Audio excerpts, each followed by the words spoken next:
Sir, you are arrested for 1 count of second-degree murder and 1 count of child abuse. A man has been charged with brutally murdering his ex-girlfriend. Police say he once stalked her. I have the horrific details from the murder of Maria Camila Garcia-Molina and how police say her child is involved.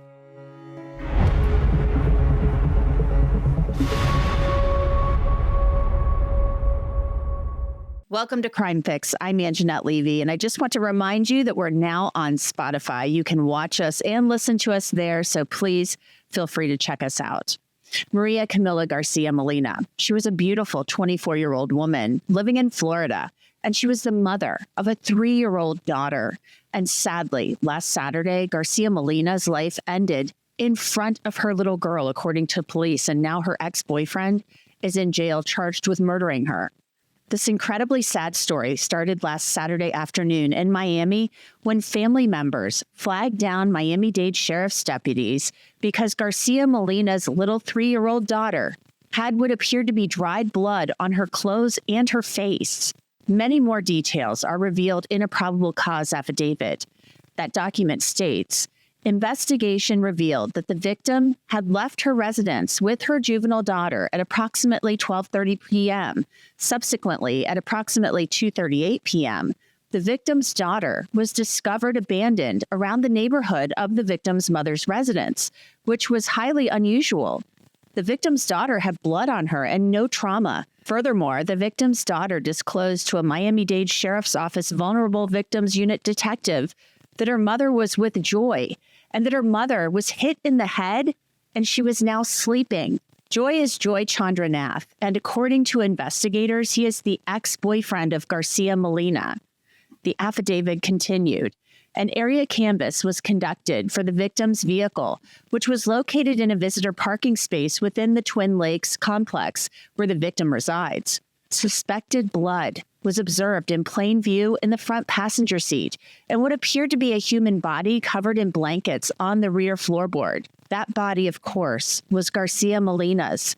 Her family members told detectives things that made them even more concerned and gave them a reason to look for Joy Nath. The affidavit continued.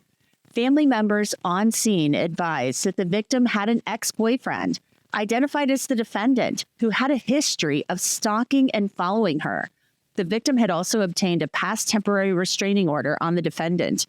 Furthermore, the night prior, on April 25, 2025, the defendant had unexpectedly responded to Dolphin Mall, where the victim was with her new boyfriend and engaged in a verbal altercation with them. Deputies and detectives, they started looking for Joy Nath, and they found him early Sunday morning just after midnight at Garcia-Molina's apartment complex. The affidavit states, the defendant arrived at the Twin Lakes complex in his vehicle and turned onto Southwest 136th Avenue and proceeded to turn off his headlights.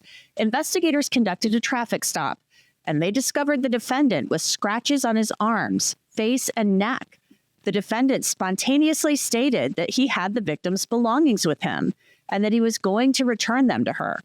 The defendant also spontaneously stated, "Can you guys tell me what happened? Because I saw her this morning and that's all it was." Detectives took Joy Nath to the police station where they say he waived his rights and he agreed to talk to them. The defendant stated that he was with the victim prior to her being discovered deceased and that he met the victim, who was accompanied by her 3-year-old child, in the parking lot of Casavana Cuban Cuisine.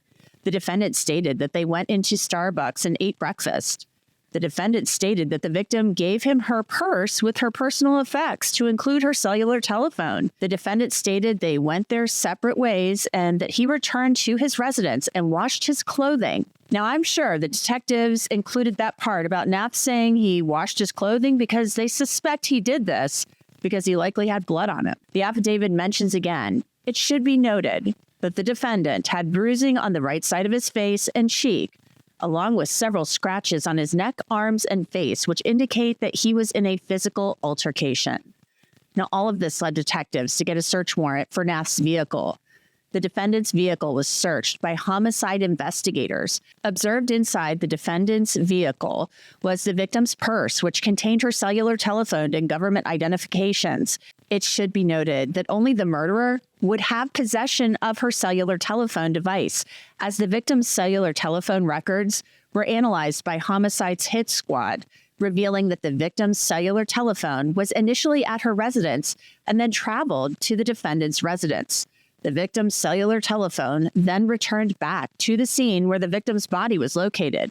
The victim's cellular telephone remained at the scene, and then the last known tower ping was in the area of State Road 836 and I-95 in an eastbound direction.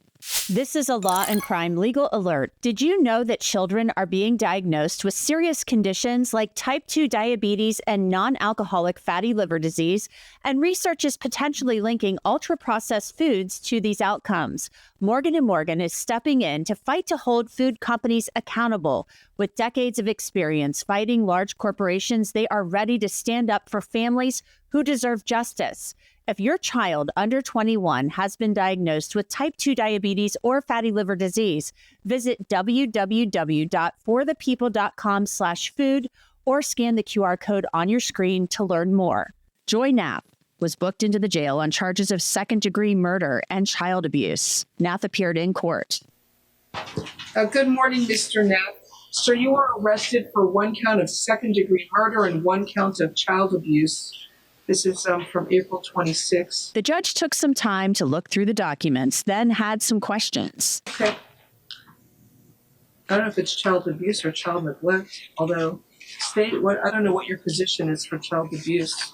Killing the child's mother in front of the child? Is that abuse? I still think it's neglect. Into the street from the car afterwards? Yeah, I would say that would be a child abuse. The prosecutor said Nath is accused of killing Garcia-Molina in front of her child and then leaving the child in the street. So yes, they would definitely call that child abuse.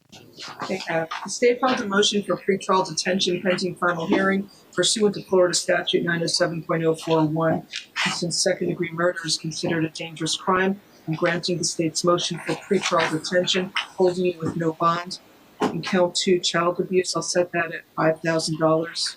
So, sir, you will see a judge tomorrow. That judge will set a final hearing on the state's motion for pretrial detention. But that wasn't all. It's an open case, Your Honor. Oh, he has an open case.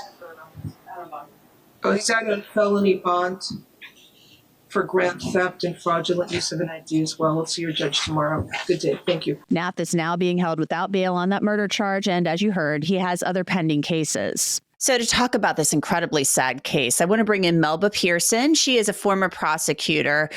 Melba, this case is just unbelievable to me. The minute I saw the information about it, that we have a 3-year-old little girl who left the house with her mother, and then she's discovered with dried blood on her. And she's recounting what happened to law enforcement. I just can't even imagine. I mean, it's just heartbreaking. Yeah, for that poor child to lose her mother in such a horribly violent fashion and to have to witness it and basically be like, Mommy's sleeping. Like she doesn't even really understand. Her poor little mind can't grasp, but she's never going to see her mom again. It breaks my heart. It fully breaks my heart, especially as someone who was handling domestic crimes. I mean, that's definitely a cause that's close to my heart. And all my love and strength goes out to the family because they're going to have so much work ahead of them, not only grieving the loss of their loved one, but also trying to make sure this little girl gets the support and love and services that she needs, including getting past the trauma of what happened to her. And sadly, we know that this kind of trauma can follow you throughout your life. So, it's going to take a lot of work from the family and therapists and all that to make sure that this little girl stays okay, because this is just terrible. Yeah. I mean, to me, I think you're right. The little girl has no understanding of what happened. She's saying, Mommy was with Joy and hit her head and now she's sleeping. But obviously the little girl, she has evidence on her. They're saying she has blood on her face and her clothes. She was there when this happened and she witnesses it, but she's able to give these detectives, she's just a little child, give these detectives and her mom's family, her family, enough information to go in the right direction. And so they go in the right direction. And the family also provides this information, even more disturbing than the fact that she had a restraining order on him at one point. So she was afraid of him, and there had been a history apparently of stalking. And so as a domestic violence prosecutor, my gosh, does that up the ante here at all? Because right now he's charged with second-degree murder. And so do you see potentially that charge being upgraded? Is that a charge you just file kind of right off the bat? Like once this goes to grand jury, do things get enhanced? Yeah, so there's a couple of ways that this could play out.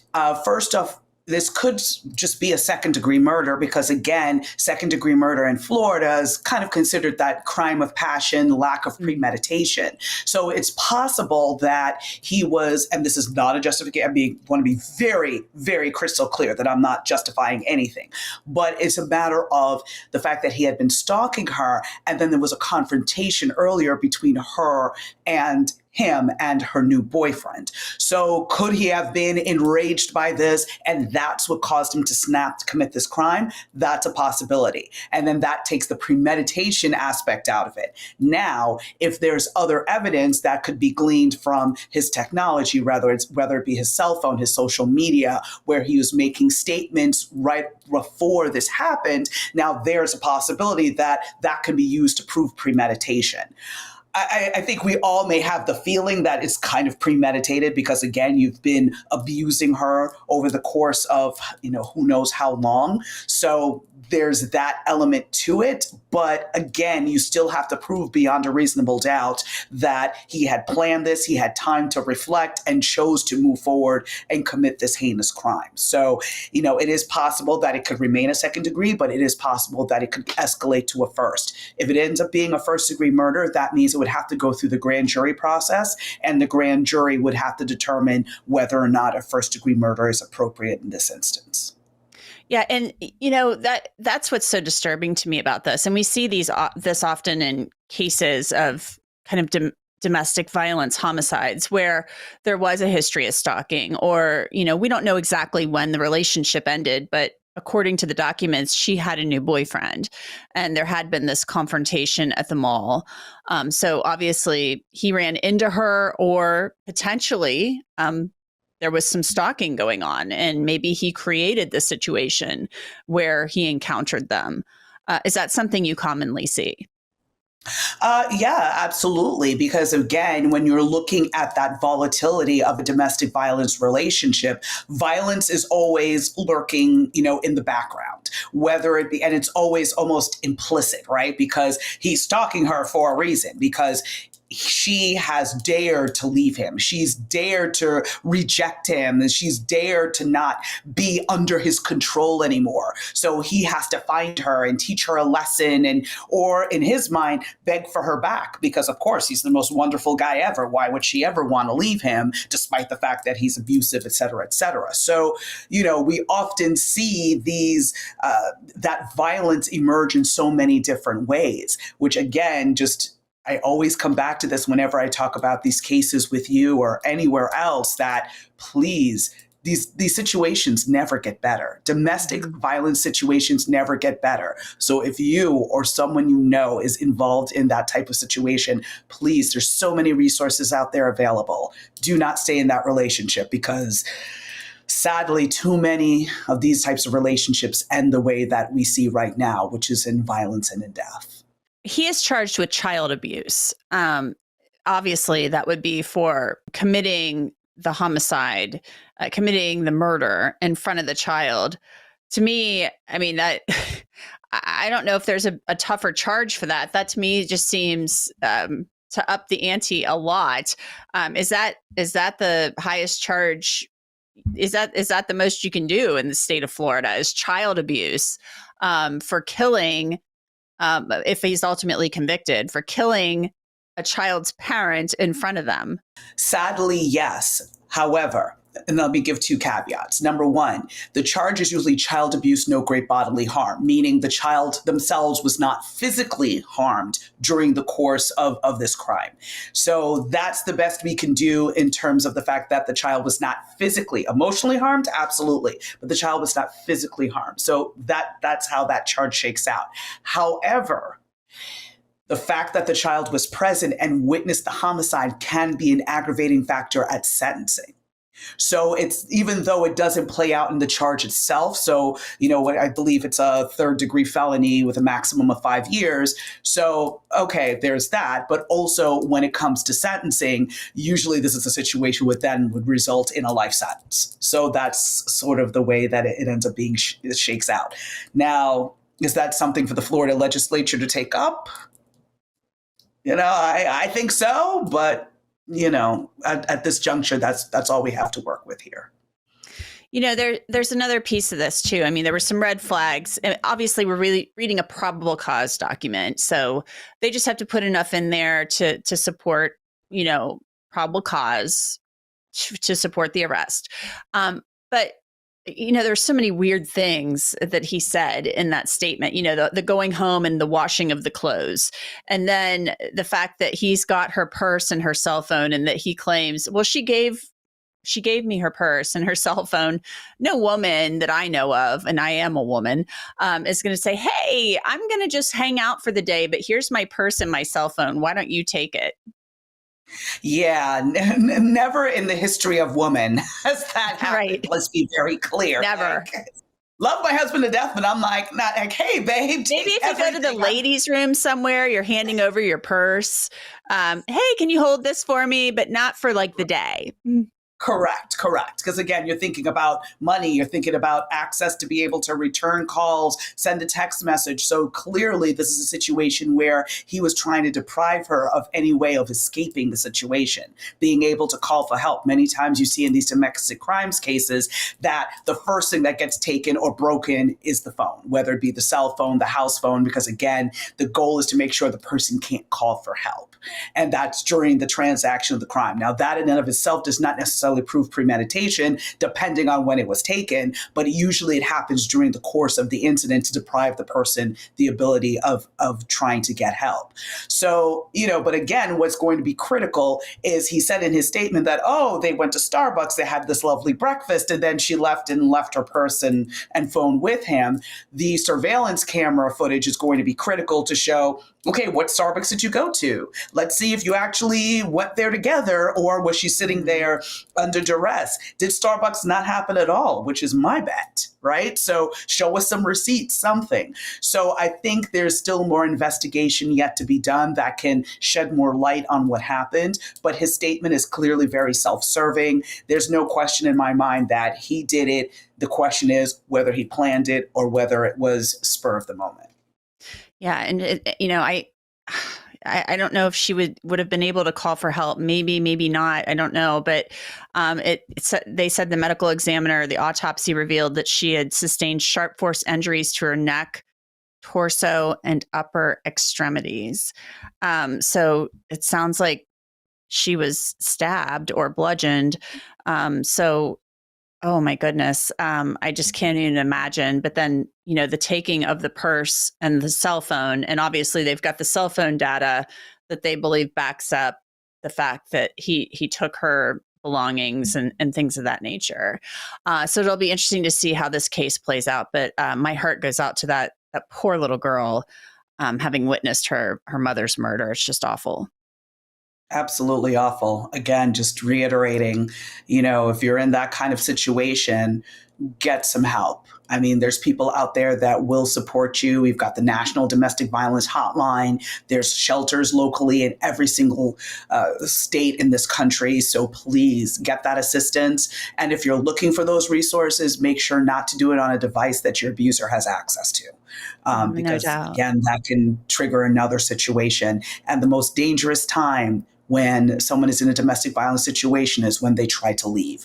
So make sure to have a plan, let your friends, close family, everyone know what you're trying to do. And, make sure you have folks kind of rallying around you to protect you. Let your boss know. I mean, it can be embarrassing, but that may be the thing to not only save your life, but other people's lives. Because again, when somebody's in that mindset, they may try to harm you and end up hurting someone else. So again, I mean, this is serious, and this is very volatile. Never underestimate how people react in that situation. Yeah, no doubt. Thank you so much, Melba Pearson, for joining me. I appreciate it. My pleasure, Angie. Here's another look at that bail hearing for Joy Nath. Mr. Julian Streleni for the record, and he does have No. family present on Zoom. They should be under the name Jabba. It's his sister and mother.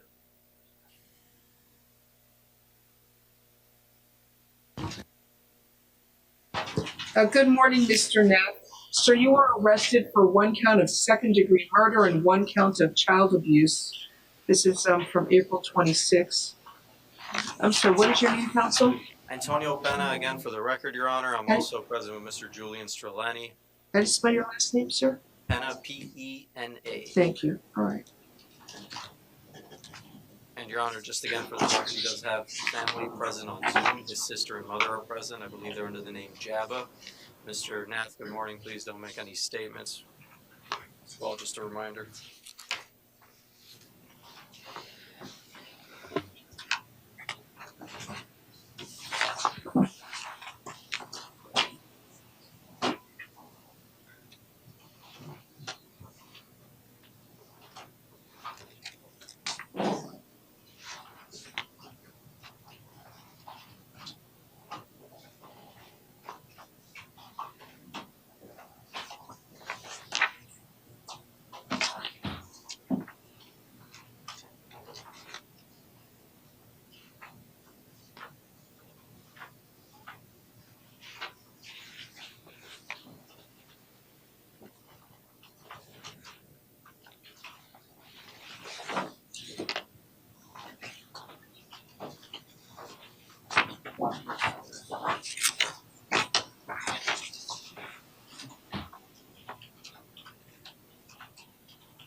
Okay. I don't know if it's child abuse or child neglect, although I don't know what your position is for child abuse. Killing the child's mother in front of the child, is that abuse? I And then still think it's abandoning the child neglect. into the street from the car afterwards. Yeah, I would say that would be a child abuse. Anything you want to say? No, Your Honor, we don't have a PC argument at this time. I also understand the state has filed a motion for pretrial detention. They have. The state filed a motion for pretrial detention pending final hearing pursuant to Florida Statute 907.041. Since second-degree murder is considered a dangerous crime, I'm granting the state's motion for pretrial detention, holding you with no bond. And count 2, child abuse, I'll set that at $5,000. So, sir, you will see a judge tomorrow. That judge will set a final hearing on the state's motion for pretrial detention. Thank you, Mr. Pena. Thank you, Your Honor. Your Honor, you also have a hold for F24-26031. Hold for F24-26031. He's also out on probation. Let me see what it was for. It's an open case, Your Honor. Oh, he has an open case. Oh, he's out on felony bond for grand theft and fraudulent use of an ID as well. I'll see your judge tomorrow. Good day. Thank you. Thank you, Your Honor. Maria Camila Garcia-Molina's mother started a GoFundMe to pay for her funeral and to raise money to help her daughter. She wrote, "I'm writing this story with a broken heart and tears in my eyes. I hope you guys understand me. Camila was the most beautiful and loving girl that you can ever imagine. She was a hardworking woman who had dreams, plans, and a beautiful future ahead that was taken away from her too soon. She left behind a beautiful 3-year-old girl who will never see her mom again. I'm asking for everyone to please help me give her a beautiful burial and give her baby the most beautiful future. Please, anything helps. Thank you, and God bless you." Joy Nath remains in the Miami-Dade County Jail, where he's being held without bail, as I mentioned. And that's it for this episode of Crime Fix. I'm Angenette Levy. Thanks so much for being with me. I'll see you back here next time.